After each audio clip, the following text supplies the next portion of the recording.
Turning to the ongoing release of the American diplomatic cables, the conflicting positions of President Mwai Kibaki and his Prime Minister Raila Odinga over the Migingo Island controversy was subject of the briefing submitted to Washington by U.S. Ambassador Michael Ranneberger. The latest cables have reported President Kibaki's silence over the territorial dispute and the simmering rivalry between Prime Minister Raila Odinga and Ugandan President Yoweri Museveni. And as Rashid Ronald reports, the cables reveal what could well be described as an embarrassing approach to the Migingo issue by the government.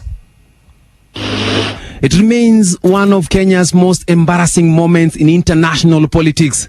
A tiny island that is essentially part of Kenyan territory was taken over by a cocky Ugandan government, and the reaction of a divided Kenyan government was incoherent, comical, and by international standards amateurish. Anajua hii kisiwa iko wapi?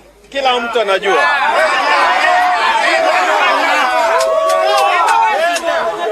Na mimi pia kwa maoni yangu najua kisiwa hiko wapi. Uwinja. We are given time.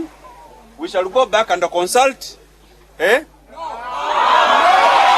At some point, Kenyan ministers engaged in a backstreet-like shouting match with Ugandan officials at the Migingo Island.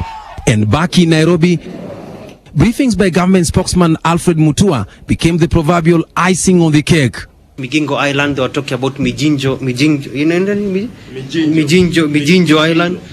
Island, and I told them, we are talking about two different islands. American diplomatic cables now reveal the heart of the Migingo fiasco by highlighting the silence of President Mwai Kibaki and the rivalry between Prime Minister Raila Odinga and Ugandan President Yoweri Kaguta Museveni. Michael Ranneberger dispatches to Washington noted that the coalition government was reluctant to act despite calls by Raila for it to defend its territory, a move he felt was designed to make ODM and Raila look feeble.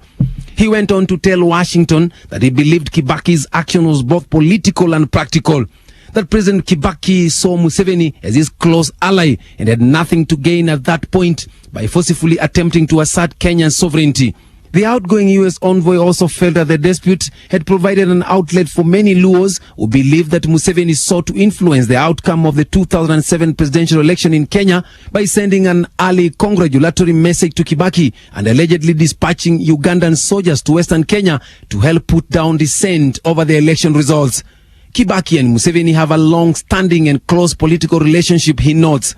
He adds that the president's silence on the issue was designed to embarrass Prime Minister Raila Odinga, showing him to be powerless to resolve the dispute, which negatively affects his ethnic Luo community. Ranneberger also reported to his government that the unnecessary survey by the government of Kenya was not likely to resolve what was ultimately a multifaceted political dispute. The Ranneberger briefings to Washington also indicate that Migingo Island is on Kenyan territory according to historical boundaries drawn up by the colonial authorities. Interesting and controversial revelations from a website that many in government dread, and of course raising many questions about the credibility of the Grand Coalition government. Rashid Ronald, NTV, Nairobi.